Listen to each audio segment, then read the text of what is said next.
Strong ആയി വരികയാണ്. അതിന് സദർ ഉസ്താദ് കുട്ടികളെ പരിപാടിയൊക്കെ ഒന്ന് അഡ്ജസ്റ്റ് ചെയ്ത് ഒരു 10-40 മിനിറ്റ് ബാക്കിയാക്കിയിട്ട് ഇനി പൂർവ്വ വിദ്യാർത്ഥികളുടെ കലാപരിപാടികൾ ആരംഭിക്കുന്നതാണ് എന്ന് അനൗൺസ് ചെയ്യും.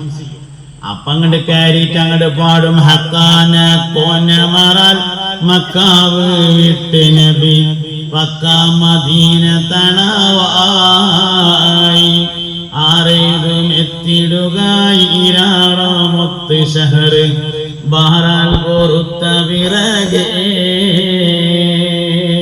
അപ്പൊ ഗൾഫിൽ നിന്ന് ലീവിന് വന്ന കുട്ടികളുണ്ടാവും. ഓലിങ്ങനെ കീശേക്കം നോക്കുമ്പോ 500 നോട്ട് കിടക്കുകയുള്ളൂ. എടുത്തിട്ട് കവറിലിട്ടുകൊണ്ട് കൊടുക്കും. ഇങ്ങനെയാണ്. ഇതൊക്കെ പഴയ കാലത്ത് നമ്മളെ ആൾക്കാർ ഉണ്ടാക്കിയതാണ്. മുഹമ്മദ് നബിയോടുള്ള താല്പര്യം സല്ലല്ലാഹു അലൈഹി വസല്ലം ഈമാന്റെ അടിസ്ഥാനം. അതില്ലെങ്കിൽ പിന്നെ വേറെ എവിടേക്കും പോകും. ഇത് നമ്മളെ മക്കളെ പഠിപ്പിക്കണം, അടുത്ത തലമുറയെ പഠിപ്പിക്കണം.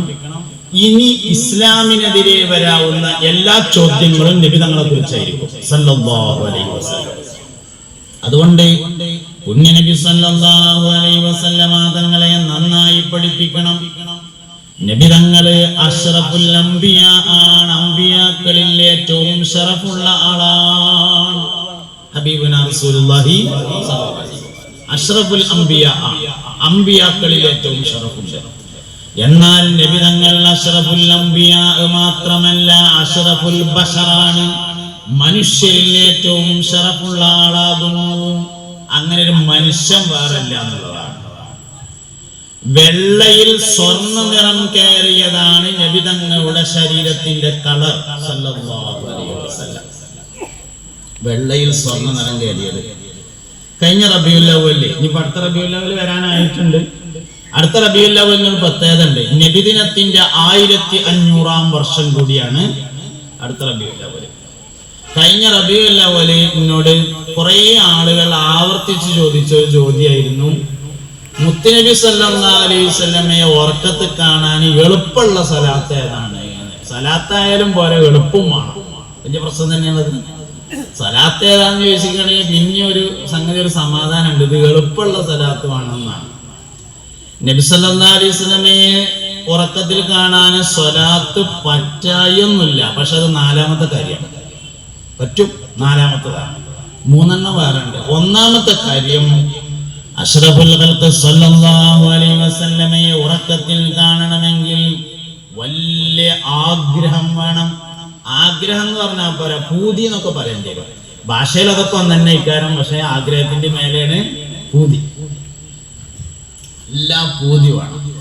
അതിശക്തമായ ആഗ്രഹമുള്ള ഏത് കാര്യവും ഉറക്കത്തിൽ കാണുമെന്നാണ്. ഒരാൾക്ക് കുവൈത്ക്ക് പോകണമെന്ന് അതിശക്തമായ ആഗ്രഹം, പോയേ തീരൂ. ഒരാൾ പോകും ഉറക്കത്തിൽ. വിസ വേണ്ട, ടിക്കറ്റ് വേണ്ട, പാസ്പോർട്ട് വേണ്ട, വെട്ടി കെട്ടണ്ട, യാത്ര പറയണ്ട, പോ. അതിശക്തമായ ആഗ്രഹമുണ്ടോ പോയിരിക്കും. ഏത് കാര്യം അങ്ങനെ തന്നെയാണ്.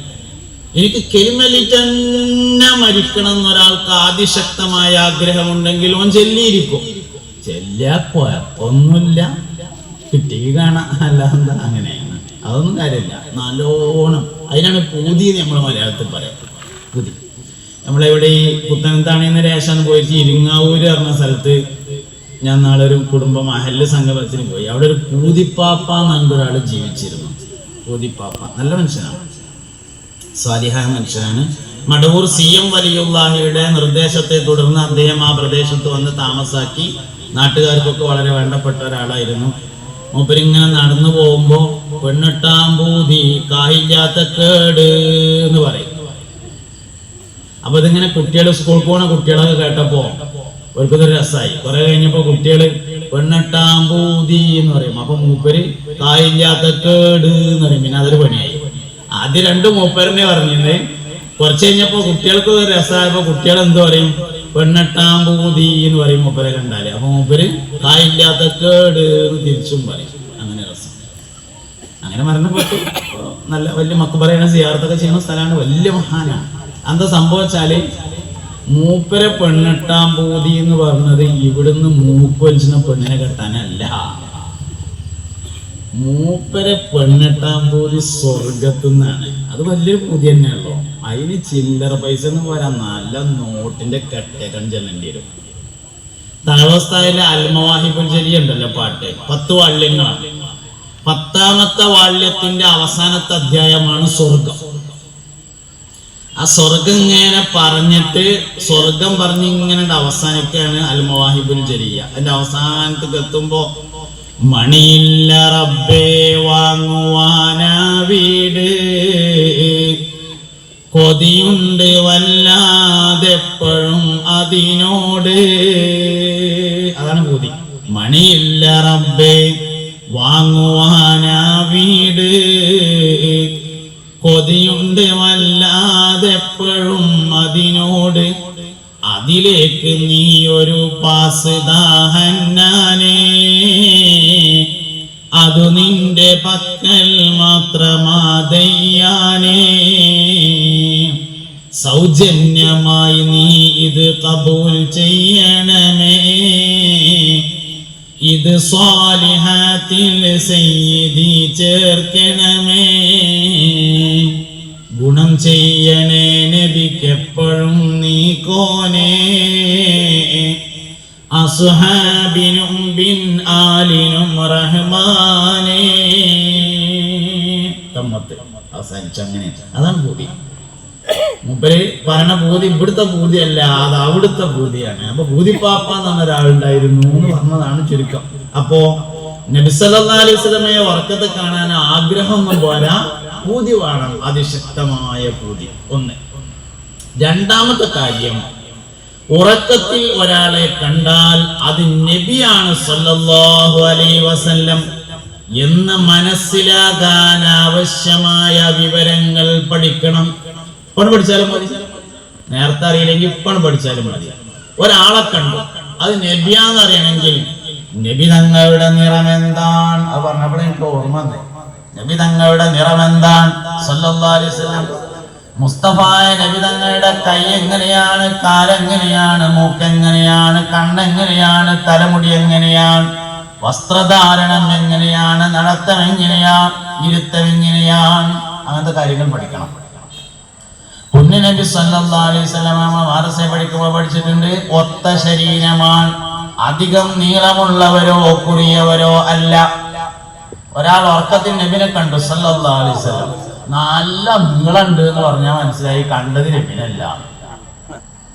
കാരണം നബി തങ്ങൾ അങ്ങനെ നീളമുള്ള ആളാന്ന് പറയാൻ കഴിയൂല. എന്നാ പിന്നെ ഒരു നീളം കുറഞ്ഞ ആളാന്ന് പറയാൻ കഴിയുമോ? അതും കഴിയൂല. അതാണ് ഈ ഒത്ത ശരീരം എന്ന് പറഞ്ഞാല്. മുസ്തഫായ നബി സല്ലല്ലാഹു അലൈഹി വസല്ലമ തങ്ങൾ നല്ല കറുത്ത മുടിയുള്ള ആളായിരുന്നുവെങ്കിലും അങ്ങിങ്ങായി ഓരോന്ന് നരച്ചതുണ്ട്. എണ്ണ തേച്ച് വാർന്നിട്ടാൽ കറുത്ത മുടികൾക്കിടയിൽ വെളുത്ത മുടികൾ മറഞ്ഞു പോകലാണ് പതിവ്. അപ്പൊ അങ്ങനെ നല്ല മുടിയാണ്. അഭിമുഖ സംഭാഷണം നടത്തുമ്പോ മുടികൾക്കിടയിലൂടെ ചെവിയുടെ തിളക്കം കാണാറുണ്ടായിരുന്നു എന്നതാണ് ഹബീബ് സല്ലല്ലാഹു അലൈഹി വസല്ലമയുടെ ചെവി. നബി സല്ലല്ലാഹു അലൈഹി വസല്ലമയുടെ കണ്ണിന്റെ വെളുപ്പ് ശക്തമായ ആളും ആ വെളുപ്പിന്റെ മധ്യത്തിലുള്ള കൺമണിയുടെ കറുപ്പ് ശക്തമായ ആളുമാണ്. അപ്പൊ ഒരാൾ പറഞ്ഞു, ഞാൻ നബിനെ കണ്ടു, കണ്ണ് വെള്ളാരം കണ്ണാണ് എന്ന് പറഞ്ഞാൽ മനസ്സിലായി കണ്ടത് നബിനല്ല സല്ലല്ലാഹു അലൈഹി വസല്ലം. ഇങ്ങനെ നബിനങ്ങളെ പഠിക്കണം സല്ലല്ലാഹു അലൈഹി വസല്ലം. പുണ്യ നബിയുടെ നടത്തം സമമിൻ, ഒരു ചെറിയ കുന്നിൽ നിന്ന് ഇറങ്ങി വരുന്നത് പോലെയുള്ള നടത്തമാണ്. ഒരു സദസ്സിൽ ചെന്നാൽ നബി തങ്ങൾ സല്ലല്ലാഹു അലൈഹി വസല്ലം ഇരിക്കാറുണ്ടായിരുന്നത് ആ സദസ്സിലെ ഏറ്റവും ശ്രദ്ധേയമായ സ്ഥലത്താണ്. നമ്മൾ വെള്ളിയാഴ്ച ജുമാക്ക് എന്നാൽ വരെ വാതിലിന്റെ മുക്കിലായിരിക്കുക. ഇത് പറഞ്ഞതിൽ അങ്ങനെ ഒരു ഉദ്ദേശം കൂടിയുണ്ട്. ചെറിയ മാറ്റങ്ങളൊക്കെ വരുത്തിയാലേ നമ്മൾ വലിയ മനുഷ്യന്മാരാവും. ഒരു സദസ്സിന് മുത്തുനബി എന്നാൽ സല്ലല്ലാഹു അലൈഹി വസല്ലം എല്ലാവരും നോക്കിയാൽ ഒറ്റടിക്ക് സ്ഥലമാണ് ഏറ്റവും പ്രധാനപ്പെട്ട സ്ഥലത്തിരിക്കും. അപ്പൊ ഒരാൾ പറഞ്ഞു, ഞാൻ നബിനെ കണ്ടു, അതിന്റെ മുക്കിൽ ഇങ്ങനെ ഇരിക്കില്ലായിരുന്നു എന്ന് പറഞ്ഞാൽ മനസ്സിലായി കണ്ടത് നബിനല്ല സല്ലല്ലാഹു അലൈഹി വസല്ലം. ഇങ്ങനെ പുണ്യ നബിയെ പഠിക്കണം സല്ലല്ലാഹു അലൈഹി വസല്ലം. നബി തങ്ങളുടെ സംസാരം കാന കലാമൻ ഫസ്ലൻ യഫ്ഹമുഹു കുല്ലു മൻ യസ്മഉ, കേൾക്കുന്ന എല്ലാവർക്കും മനസ്സിലാകുന്ന വിട്ടുപിരിഞ്ഞ സംസാരമായിരുന്നു.